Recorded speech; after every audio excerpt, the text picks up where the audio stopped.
መጽሐፈ ኩፋሌ ምዕራፍ 27 ከዚህም በኋላ እነዚያ ያዕቆብ ልጆች ባሪያዎቻቸውም ተከፍለው በግንቡ ዙሪያ በአራቱ ማዕዘን ወጡ።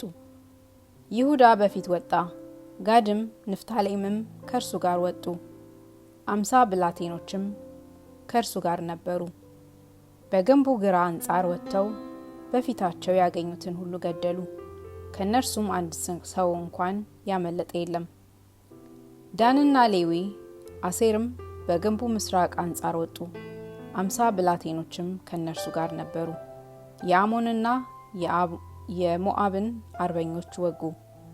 ይሳኮርና ሮቤል ዛብሎንም በግንቡ ቀኝ አንጻር ወጡ። 50 ብላቴኖችም ከእርሱ ጋር ነበሩ። የፍልስጤምን አርበኞች ወጉ። ብንያምና ስምዖን የሮቤል ልጅ ኤናክ በግንቡ ምዕራብ አንጻር ወጡ። 50 ብላቴኖችም ከእነርሱ ጋር ነበሩ። ከኮሬዎችና ከኤዶም ጽኑዓን አርበኞች የሆኑ 400 ሰዎችን ገደሉ። 600 ሰዎች ሸሹ። 4 የኤሳው ልጆችም ከእነርሱ ጋር ሸሹ።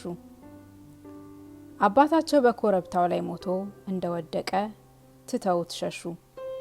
ይህችውም በአራም ያለች ኮረብታ ናት።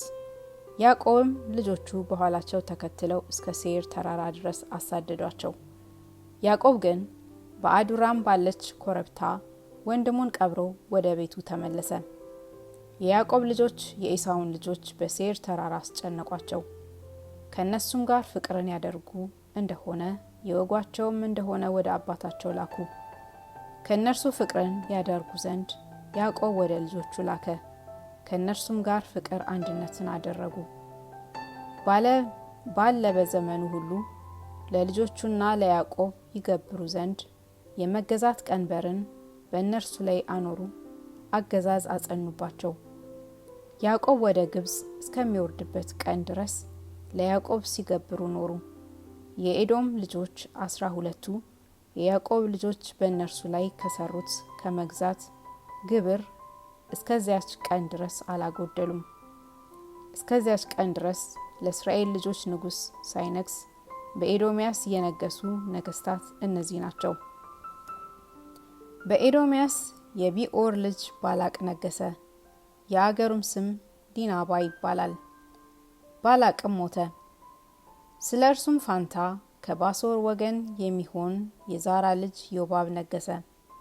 የዛራ ልጅ ዮባብም ሞተ። ስለ እርሱም ፋንታ ከቴማን አገር የተወለደ አሳም ነገሰ። አሳምም ሞተ። ስለ እርሱም ፋንታ በሞዓብ ምድረ በዳ የምድያምን ሰዎች የወጋ የበረድ ልጅ አዶታ ነገሰ። የአገሩ ስም አውኡት ይባላል። አዶታም ሞተ። ስለ እርሱም ፋንታ ከአሜሴት የተወለደ ሰልማን ነገሰ። ሰልማን ሞተ። ስለ እርሱም ፋንታ ሮብዓት ከሚባል ወንዝ የመጣ ሳኦል ነገሰ። ሳኦል ሞተ። ስለ እርሱም ፋንታ የአክቡር ልጅ ብኡሉናን ነገሰ። የአክቡር ልጅ ብኡሉናም ሞተ። ስለ እርሱም ፋንታ አዶታ ነገሰ። የሚስቱ ስም ማያ ጦቢት ይባላል። ይህችውም የመጥሪት ልጅ ናት። ይኸውም የዘአብ ሰው የሚሆን የመትቤል ልጅ ነው። በኤልዶሚያስ ሀገር የነገሱ ነገስታት እነዚህ ናቸው። ያዕቆብም አባቱ ተሰዶ በኖረበት በያዕቆብ ዘመዶች ሀገር በከነአን ኖረ። ዮሴፍ ግን የ17 ዓመት ልጅ ነበረ። ወንድሞቹ ከሸጡት በኋላ ወደ ግብጽ አወረዱት። የፈርዖን ባለሟል የአዛዦች አለቃ የፋጢራፋን ገዛው። ዮሴፍን በቤቱ ሁሉ ላይ ሾመው። ስለ ዮሴፍ ደግነት የእግዚአብሔር በረከት በግብጽ ሰው ቤት አደረች። እግዚአብሔርም የሰራውን ሁሉ ያቃናለት ነበር። የግብጹም ሰው እግዚአብሔር ከዮሴፍ ጋር በረድኤት እንዳለ የሰራውንም ስራ ሁሉ እግዚአብሔር እንዲያቃናለት አይቷልና ሁሉን በፊቱ ተወ። ዮሴፍ ግን መልኩ ያማረ እጅግ ደመግቡ ነበረ። የጌታውን ሚስት ዓይኖቿን አቅንታ ዮሴፍን አየችው፣ ወደደችው፣ ይደርስባትም ዘንድ ለመነችው። እርሱ ግን ሰውነቱን አልሰጣትም። እግዚአብሔርንም አሰበው፣ ባል ባላት ሴት ማን ሰው እንዳይሴስን ከአብርሃም ቃል አግኝቶ አባቱ ያዕቆብ የተናገራቸውን ነገር አሰበ። በሰማይ ልዑል በሆነ በእግዚአብሔርም ፊት የሞት ቅጣትን እንዳለበት አሰበ። ባለ በዘመኑ ሁሉ የእርሱ ኃጢአት በእግዚአብሔር ፊት ለዘላለም በመጽሐፍ እንደተጻፈ የነገረውን አሰበ። ዮሴፍም ይህን ነገር አስቦ በእርሷ ይደርስ ዘንድ አልወደደም። 1 ዓመት 2 ዓመት አባበለችው፣ መስማትን እምቢ አላት።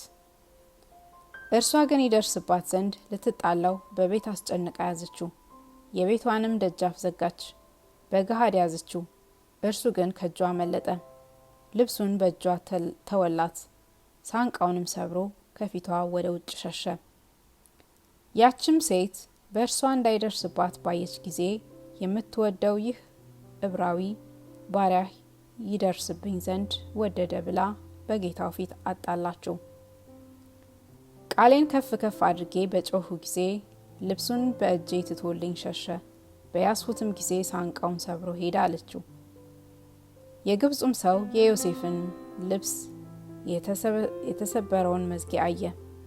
የሚስቱንም ነገር ሰምቶ ዮሴፍን ንጉሥ ያሰራቸው እስረኞች ወዳሉበት ወደ እስር ቤት አገባው። በዚያም በእስር ቤት ኖረ። እግዚአብሔርም ለዮሴፍ በእስር ቤት ጠባቂዎች አለቃ ፊት መውደድንና ይቅርታን ሰጠው። እግዚአብሔር በረድኤት ከእርሱ ጋር እንዳለ የሰራውንም ስራ ሁሉ እግዚአብሔር እንዲያቀናለት አይቷልና በፊቱ ሁሉን ተወለት።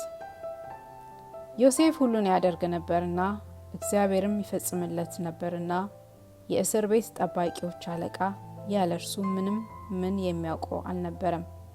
በዚያም 3 ዓመት ተቀመጠ።